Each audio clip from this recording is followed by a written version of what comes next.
So if you followed my channel for quite a while now, you know that it is predominantly about cars, right? I'm either fixing or modifying one of my cars or a friend's car, and that's usually what it's about. Now, I do have some home videos and a couple of other things, but cars are generally the main focus. Hilariously though, if you're going to work on cars, you have to have certain sub-hobbies. Like in my case, I happen to like upgrading my automotive interiors, making them a little bit nicer than factory, which means that I need to know how to do automotive upholstery. And knowing how to do automotive upholstery implies that I need to know how to sew.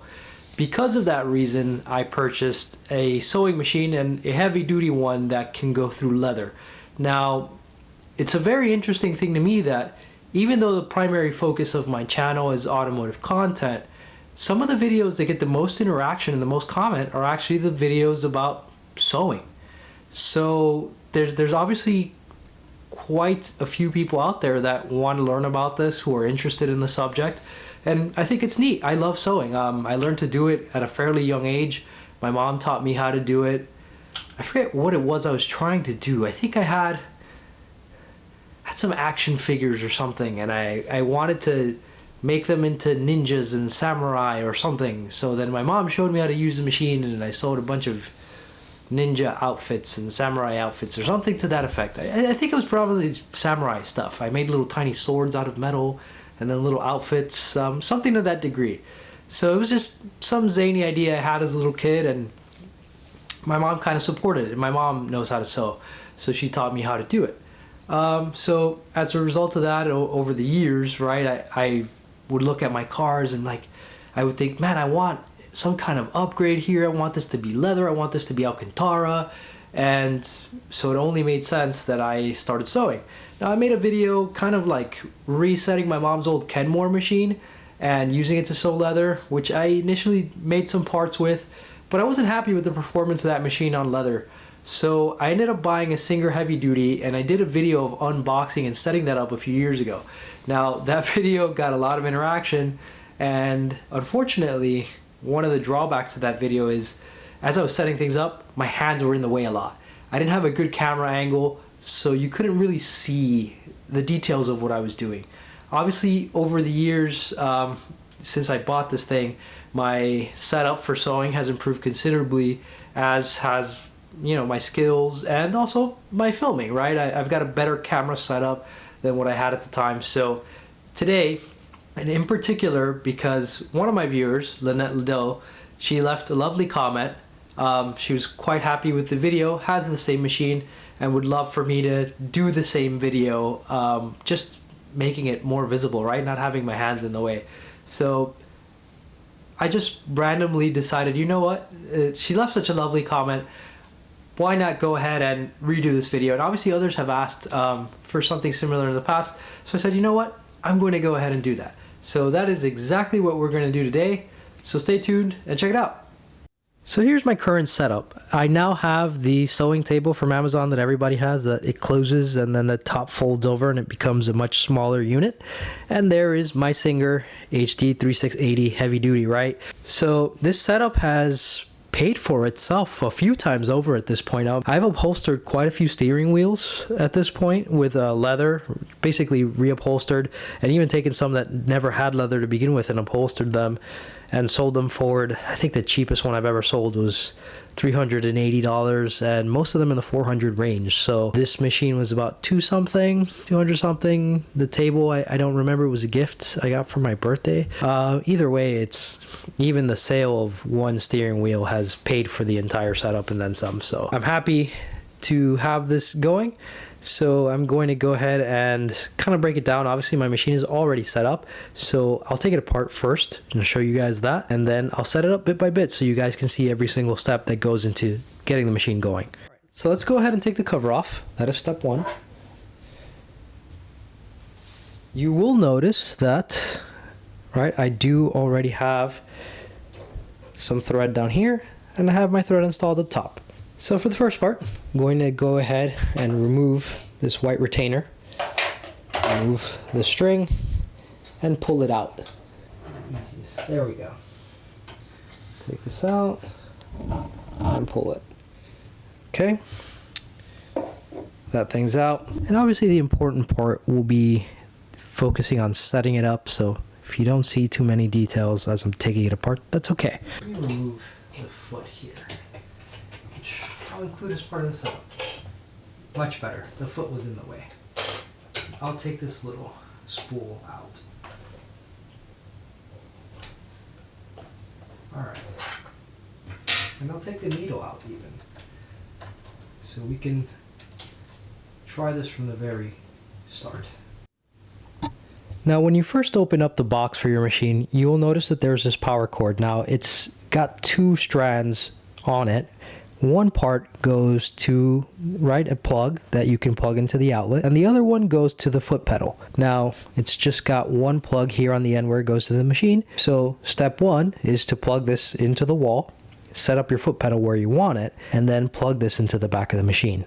Okay, so on the back of the machine, or rather the right hand side, there is this connection here, and that is where this goes. Now having connected that, you'll see that there's the on-off switch here, so you hit that and the machine is now on. So the primary thing that you will notice upon turning this on is that this little LED light comes on. So with that light on, we can now go ahead and put a needle in our machine. So I've got a needle here. The machine comes with its own needles, so you needn't buy any, but it's always a good idea to have extra. So you see this little knob here? You will turn that clockwise in order to lock the needle in. So kind of bring the needle down and into slot up here, right? And then you'll notice, right, that the needle has one end that's sort of rounded and the other side is flat. You want that flat side toward this knob so that the screw can tighten down on this nicely and keep that steady and in place. So we will attempt to install this as such. In it goes, and now we simply turn this knob until this is tight, right? And that's rock solid. So I'm perfectly happy with that. Now let's go ahead and string the machine, and we're going to set up our spool of string up top and bring it all the way down and into this needle. Alright, now we're looking at the top of our machine. So the first thing I'm going to do is I'm just going to take my string and slide it here. Right? That's just kind of going out this way. Now I'm going to take this holder and pop it on. Alright, now with this in place, I now need to string the machine along. So most machines, and this one is pretty good about that, show you how to go about stringing them. So there's a number 1 here. So as you can see, number 1 is here. This is number 2. You see the 2 right there. Then there is number 3. Number 3 is directly in front, so you'll kind of guide the string along here, right? Here's number 4, so the string will wrap around this way and back up, and it will come up and go around number 5. So the string kind of goes into the little groove that's here. So when you look at number 5, you see that little groove coming up this way? You're going to kind of get the string up in there, right? And it'll lock past this little bit and get stuck in this space. Then you'll go back down. Now, once you go back down off 5, you go through number 6. And when you come down this line where 6 is pointing, you're going to go past this metal tab and kind of around the back of it. So you want your string to come through back here. So you can kind of see that little hole there. So when you come by 6, you want to bring the string around and pull it this way, and the string will end up here in this little hole, right? From there, you want to go down over by your needle. Okay, so once you come over by the needle, you want to run the string this way, right? Such that it ends up behind this little tab here. So you'll pull it down, and then you can either thread it through the eye of the needle if you have the dexterity and the eyesight required to do that, which I will say can be quite difficult sometimes. However, this also has a provision, right, which is this little doohickey here, that if I don't have that ability, I can thread it using this. Now, it's very difficult to get you a good shot of how exactly this works, but basically, if you look here, right, in the center of this, there's this teeny tiny little hook. And that hook will go right through the eye of your needle. So when you have this set, you're going to run your string along this, along the two tabs, across the front of the needle. And what will happen is that little hook will be out through the needle, through the eye of the needle. And when you run the string across and you just do this, the little hook will grab the string and pull it through the eye of the needle for you. So as you lift, it'll be on the opposite side and you can grab it and tug it back that way. Now, another thing to keep in mind is I don't have the foot on the machine right now, and there's a good reason for that. The reason being that it's a lot easier to string it if you don't have the foot on, but you could do it with the foot on once you know what you're doing. And also, of course, for filming this, it's much better to not have it in the way. But putting the foot on is pretty simple. There's this little bar here, little cylindrical bar, and it goes up into this little groove here. So, yeah, go ahead. There's a little lever on the back for raising and lowering this. You can just pull it down and hit this here in the back. That will allow that to open and clip onto that. Boom. And now it's held in place. If you ever want to release it, you push the little tab, right? And it comes right out. And the machine does come with quite a few different feet, depending on what you want to do, right? You have this guy that's adjustable, so you can kind of set the distance between the end of the cloth that you're sewing and where the needle's going to be. It kind of allows you to, right, adjust that so you can have, you know, the seam, right? Like, think about the stitch that you're making. You can kind of control how far from the edge of the cloth it will be if you want to do something like that. I like this one quite a bit because this little piece acts as a guide. So when I have it in, the cloth is going this way, and it's just kind of like the edge of the cloth sits in here, and that makes it very easy to sew straight, especially if you're talking about leather. It's a little bit thick. It's fantastic. So let's go ahead and start stringing the machine. So I've got my string. I'm going to go through point number 1. Simply do this, and now it's hooked. Then I'll go through point number 2. Do that, and I'm hooked in space. Okay? So coming around the front of the machine, we'll get 3, and then we'll get 4. Loop back above, and number 5 is up here. Having gotten 4, we go and loop around 5, right? So you loop behind this little thing, you tug it. The string is going to get up in here and get tight. And you'll bring the string straight down around 6, right? And then there's that metal tab. We come behind that metal tab. Once you're behind this metal tab, you move to the next one over. So you can see that here. You loop the string and you're through this tab. Now you want to get through your needle.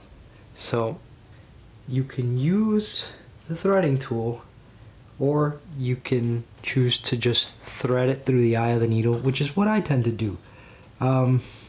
Easiest way to do this really is just to have a clean cut on the tip of the string so it's not very frayed.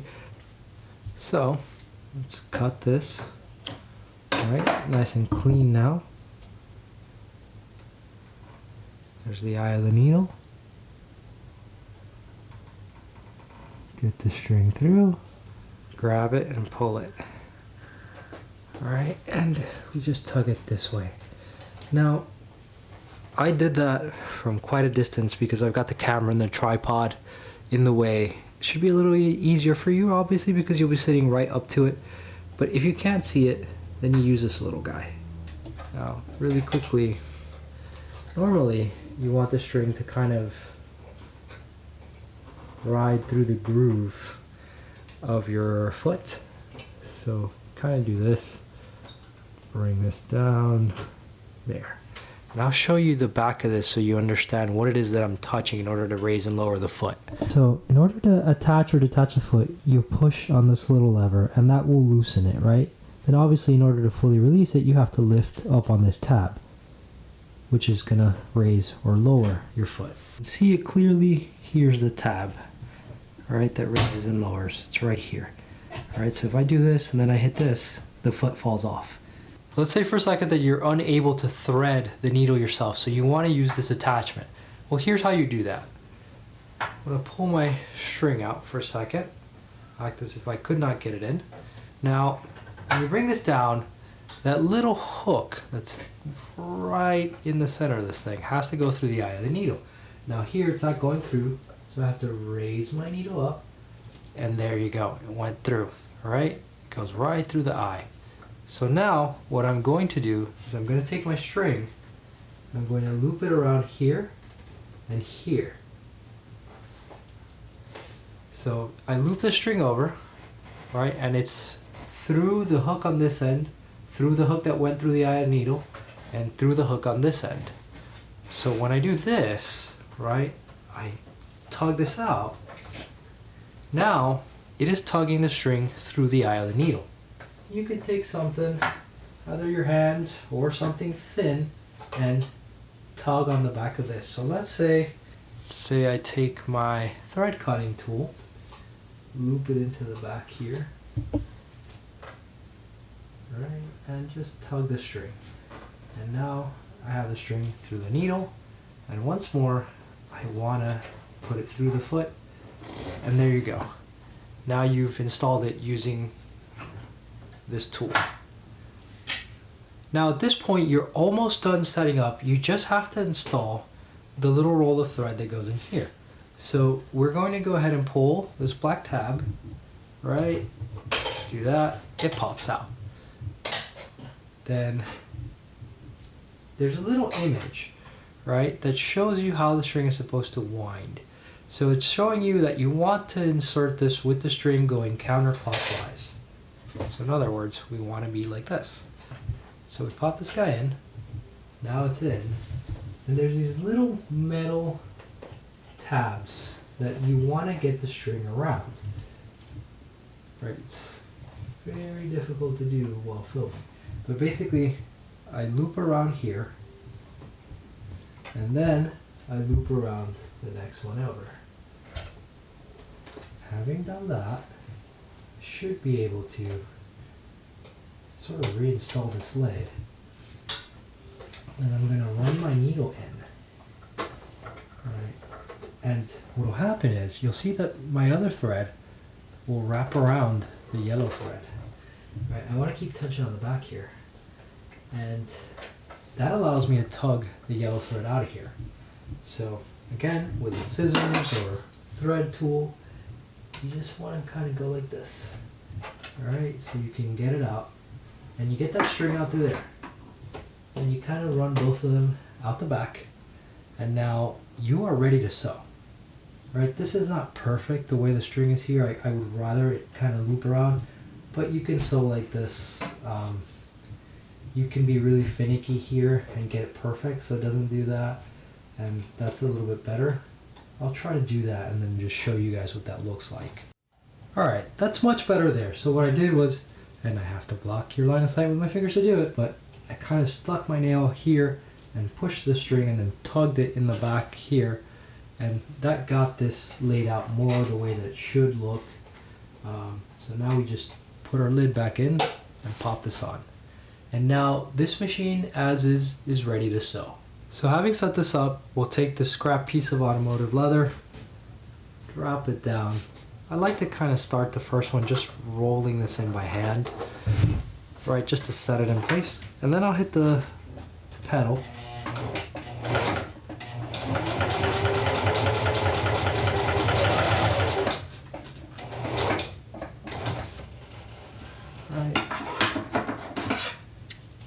Pull this out. So there you can see, stitching through leather, absolutely no problems. Nice strong stitch. I'm pretty happy with that setup. So now, in order to get here, there are a couple of other details that you should be aware of. So let's take a look at that. You see this upper knob, it has a setting called length, right? So length is how long these stitches are. In other words, from end to end, right? From this point here where the needle went in to this point here where the needle went in, what is that distance? So you can set that to be fairly small, right? All the way up to 4. Then they have some other options, right? The red S2 and the blue S1. Now, if you're wondering what that's for, you've got to look down at the other knob. Now, as you can see, there are different colors here. So if you want, right, this black pattern of stitching, you would leave it on one of the numbers from 0 to 4, right? And you would set this here. So you see how there's a white dot back here behind this?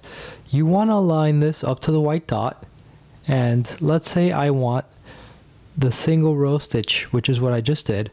Then I will use from 0 to 4, right, in the upper knob, and I'll get that. But if I want this double pattern, then I will use the blue S1 on the other knob. If I want this other pattern, then I would use the red S2 setting on the upper knob.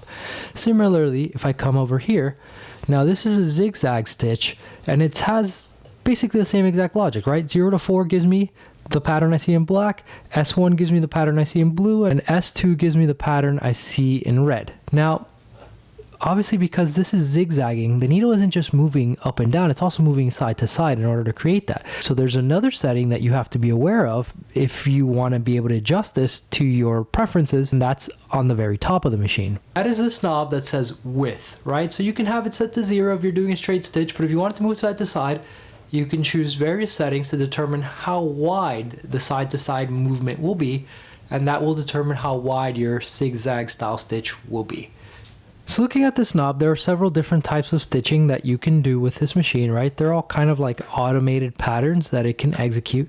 So looking at this knob, it's pretty much exactly what I stated prior. There's a ton of different stitches that you can execute using the machine. All of these are kind of automated into the device. And all you need to do is decide, okay, I like one of these. I want the black pattern, the blue pattern, or the red pattern. And then, right, once you have it set there, you go up to your upper knob, and using your upper knob, you'll either leave it on one of the sizes in the black pattern, or you'll go to the red pattern or the blue pattern, right? I like to be about 4.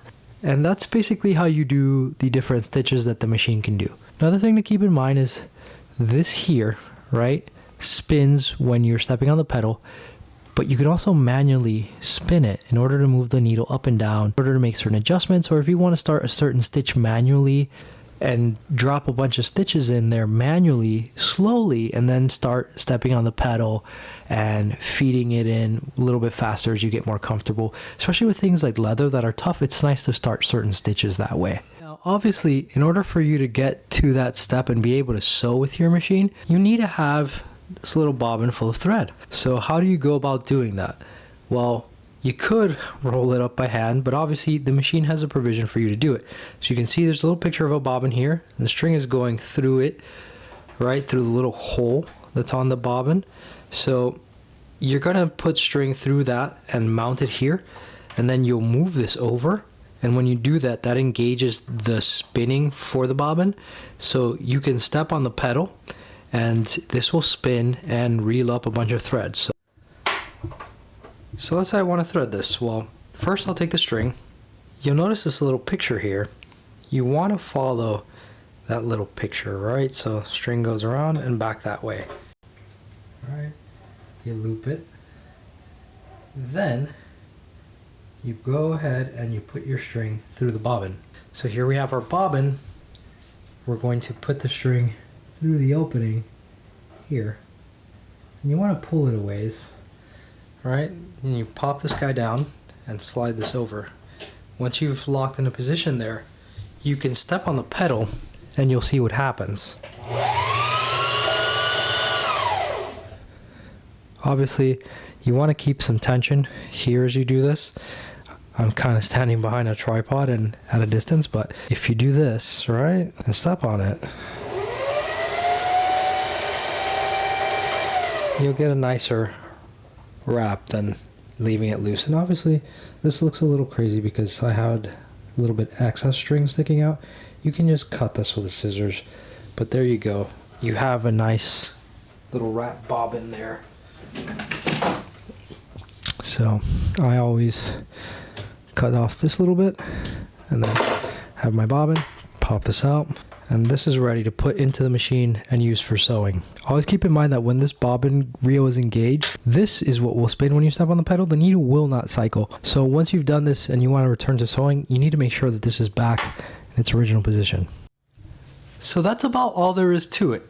As far as setting up the machine and being able to sew with it, if you can follow the steps that I've just performed, you have absolutely everything you need to start sewing with the Singer Heavy Duty. So at that point, you're basically at the mercy of your own experience and practice, and you can just try different things out and see how it goes and develop skill. But that is the basic setup that you need to perform in order to get to that point where you can work on things like that. There's other little details, right? You can reverse the direction that the needle goes in by pushing this down. You don't need that really up front, right? Later, as you do other things and you learn a little bit more, you can play with that. You can play with a lot of these settings, but you want to be able to just get the basic setup going and then start sewing and getting yourself familiar with it little by little. I've got to say, like, the internal mechanisms, right, the inner workings that make this machine possible are obviously well calculated and complex. However, the final user interface, if you will, the machine as you interact with it, is very, very simple to set up, understand, and use. It's kind of a matter of having patience, following the instructions carefully, setting it up, and then testing it out.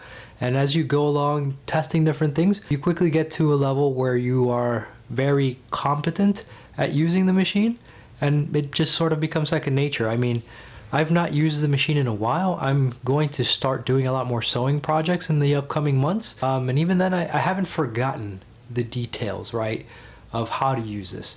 There's other little tweaks that I should mention, and I'll give them a little overview right now. So there are two more knobs at the top, and they are tension and needle position, right? Tension is here on the left, and I have mine set to 4. You can play around with this, and that's basically how tight, the string is kept as you're sewing.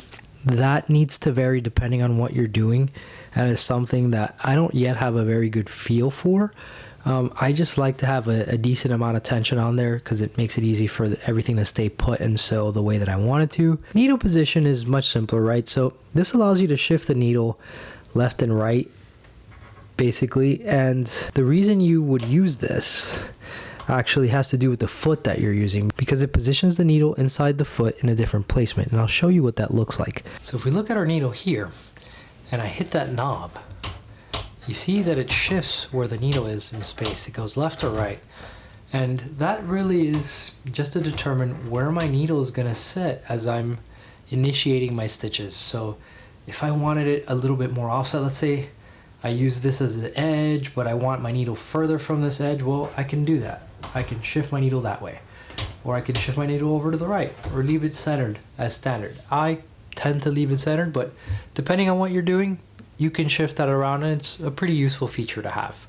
So having covered all those details, that is the basic introduction to the Singer Heavy Duty. There is another cubby here that you can put in place of this table, which just has some built-in storage for you to keep different things. I have that off to the side. I'd rather have this table here for support when I'm guiding my fabrics through here.